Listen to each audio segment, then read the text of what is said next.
Fasting एक ऐसी practice है जो हमारे वैदिक ट्रेडिशन से जुड़ी हुई है और इंटरेस्टिंग बात यह है कि अब इसे मॉडर्न साइंस भी स्ट्रांगली सपोर्ट करती है। फास्टिंग सिर्फ फिजिकल प्यूरिफिकेशन के लिए नहीं बल्कि मेंटल क्लियरिटी और फोकस को बढ़ाने में भी मदद करता है। वैदिक टेस्ट और साइंटिफिक रिसर्च ये दिखाते हैं कि फास्टिंग से हमारी कॉग्निटिव एबिलिटी जैसे कि कंसंट्रेशन, मेंटल शार्पनेस काफी इंप्रूव होती है। सीधे शब्दों में कहें तो फास्टिंग से हमें सोचने समझने की ताकत मिलती है।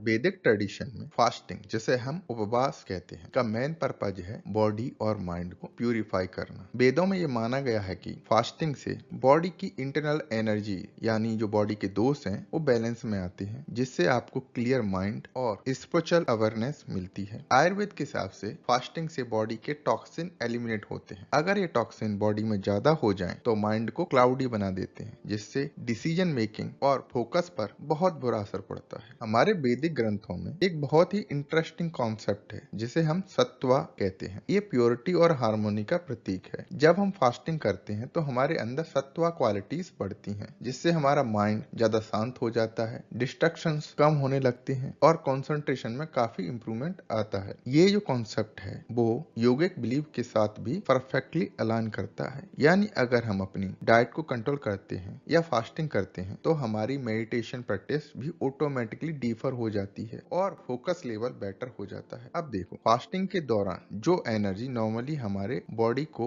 डाइजेशन के लिए चाहिए होती है वो एनर्जी हायर मेंटल प्रोसेस में डाइवर्ट हो जाती है। इसका मतलब है कि क्लियरिटी और मेंटल शार्पनेस दोनों बढ़ जाते हैं। जब हमारा डाइजेस्टिव सिस्टम आराम करता है तो हमारे माइंड को भी एक तरह से रिलैक्सेशन मिलता है। ये रिलैक्स माइंड मेडिटेशन में और भी बेहतर परफॉर्म करता है, जिससे फोकस नेचुरली इंप्रूव हो जाता है। मॉडर्न साइंस ये मानती है कि फोकस और कंसंट्रेशन का सीधा कनेक्शन हमारे ब्लड ग्लूकोज लेवल से होता है। ग्लूकोज असल में ब्रेन का प्राइमरी फ्यूल होता है, यानी हमारी दिमाग का एनर्जी सोर्स। ब्रेन में न्यूरॉन्स होते हैं जो हमारे सोचने, समझने और याद करने की कैपेबिलिटी को कंट्रोल करते हैं, और ये जो न्यूरॉन ग्लूकोज पर हैवीली डिपेंड करते हैं। अगर आप फास्टिंग कर रहे हो तो आपके ब्लड ग्लूकोज लेवल्स धीरे धीरे कम हो जाते हैं। इससे शुरू में ब्रेन को क्लियरिटी और फोकस बनाए रखने में थोड़ी मुश्किल हो सकती है, क्योंकि न्यूरॉन्स को उनका प्राइमरी एनर्जी सोर्स नहीं मिल रहा होता है। देखो, फास्टिंग शुरू करने पर हमारी बॉडी में एनर्जी लेवल्स थोड़ा डिप कर सकते हैं और ये बिल्कुल नॉर्मल है, लेकिन रुकिए, ये डिप बस टेम्परेरी होता है। साइंटिफिक रिसर्च के हिसाब से जब बॉडी फास्टिंग के लिए अडेप्ट कर लेती है तो वो एक नया फ्यूल सोर्स बनाना शुरू कर देती है, जिसे कीटोन्स कहते हैं। अब कीटोन्स का रोल बहुत इंटरेस्टिंग है। ये बेसिकली बॉडी फैट से ड्राइव्ड होते हैं और ब्रेन के लिए एक इफिशिएंट फ्यूल का काम करते हैं। अगर आप कीटोन्स के बारे में और डिटेल में जानना चाहते हैं तो इस वीडियो को देखें। इसका लिंक आपको डिस्क्रिप्शन या आई बटन में मिल जाएगा। कई साइंटिफिक स्टडी ने दिखाया है कि जब फास्टिंग के बाद बॉडी ग्लूकोज से कीटोन्स पर स्विच कर देती है तो कॉग्निटिव फंक्शन यानी सोचने समझने की कैपेसिटी में काफी अच्छा इंप्रूवमेंट आता है। इस मेटाबॉलिक स्विच की वजह से ब्रेन को मिलता है मेंटल क्लियरिटी, कम ब्रेन फॉग और बेहतर फोकस। तो फास्टिंग में ये स्विच ही है जो बॉडी और माइंड दोनों को एक एनर्जी बूस्ट देता है।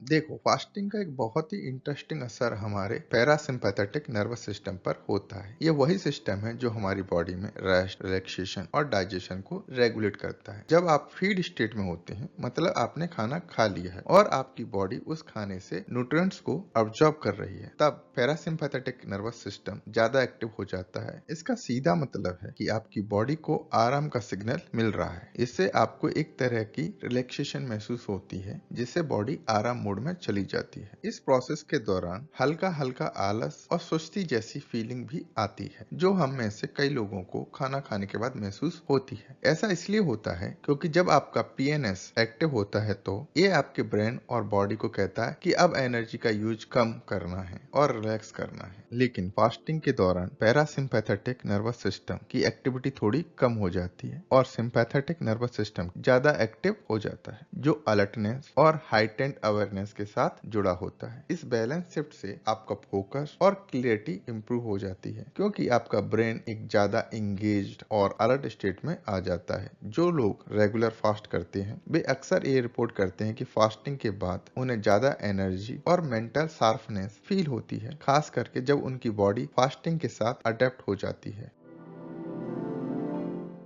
देखो, जब हम फास्टिंग करते हैं तो बॉडी से कुछ जरूरी इलेक्ट्रोलाइट्स जैसे सोडियम, पोटेशियम और मैग्नीशियम निकल जाते हैं। ये यूरिन और स्वेट के थ्रू बॉडी से बाहर चले जाते हैं। इलेक्ट्रोलाइट्स का रोल काफी इंपॉर्टेंट है। ये हमारी बॉडी को हाइड्रेट रखते हैं और मसल्स, नर्वस और ब्रेन के न्यूरॉन्स को सही से काम करने में हेल्प करते हैं। अगर बॉडी में इनकी कमी हो जाए तो डिहाइड्रेशन का रिस्क बढ़ जाता है, जिससे सिर दर्द, थकान और कंसंट्रेशन में इश्यू आ सकते हैं। तो फास्टिंग के दौरान अपनी कॉग्निटिव परफॉर्मेंस अच्छी बनाए रखने के लिए ये जरूरी है कि आप खूब पानी पिए और अगर लगे कि जरूरत है तो इलेक्ट्रोलाइट सप्लीमेंट भी ले सकते हैं। इससे आपके दिमाग और बॉडी को सही पोषक तत्व मिलेंगे और डिहाइड्रेशन आपके फास्टिंग के कॉग्निटिव बेनिफिट्स में कोई भी इंटरफेरेंस नहीं करेगा। अक्सर लोगों को लंच के बाद एक आफ्टरनून स्लम्प फील होता है, जिसमें एनर्जी लेवल्स डिप हो जाती हैं और प्रोडक्टिविटी कम हो जाती है। फास्टिंग इस फिनोमिना को काफी हद तक कंट्रोल कर सकती है। जब आप फास्टिंग कर रहे होते हैं तो बॉडी पोस्ट मील लेथर्जी एक्सपीरियंस नहीं करती है, जो एक हैवी लंच के बाद होता है। इसका मतलब है कि जो लोग फास्ट करते हैं उन्हें स्टडी, एनर्जी और फोकस मेंटेन करना इजियर लगता है पूरे दिन के दौरान। लेकिन फास्टिंग के बाद मील टाइमिंग और क्वांटिटी का ध्यान रखना जरूरी है। अगर आप फास्ट तोड़ने के बाद ज्यादा हैवी मील कंज्यूम करते हो तो उसका रिवर्स इफेक्ट हो सकता है और आप सुस्ती और अनफोकस्ड फील कर सकते हैं।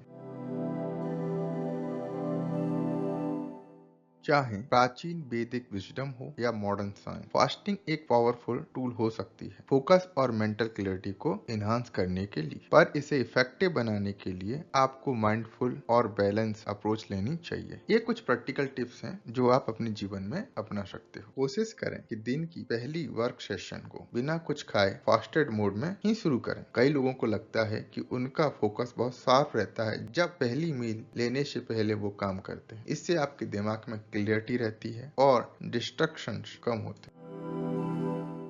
अपने फास्टिंग शेड्यूल के साथ एक्सपेरिमेंट करना सीखें। सुबह फास्ट करें और फिर दोपहर के टास्क के पहले एक हल्का सा मील लेके फास्ट को ब्रेक करें। ध्यान दें कि लंच में ओवर ईटिंग ना हो, ताकि आपका फोकस और एनर्जी पूरे दिन बनी रहे।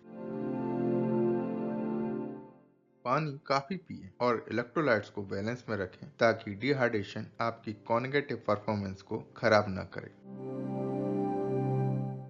सुबह उठते ही टी या कॉफी पीने का मन करता है, पर थोड़ा पेशेंस रखें। एक्सपर्ट सजेस्ट करते हैं कि आपको उठने के बाद करीब 90 से 120 मिनट बाद ही टी या कॉफी लेनी चाहिए। इससे आपका फोकस पूरे दिन स्टडी बना रहता है, क्योंकि सुबह के टाइम बॉडी में कोर्टिसोल हार्मोन जो होते हैं उनका लेवल नेचुरली हाई होता है, जिससे आपको एनर्जी मिलती है। इन शॉर्ट, फास्टिंग सिर्फ फिजिकल हेल्थ के लिए नहीं बल्कि मेंटल क्लियरिटी के लिए भी एक इम्पोर्टेंट टूल है।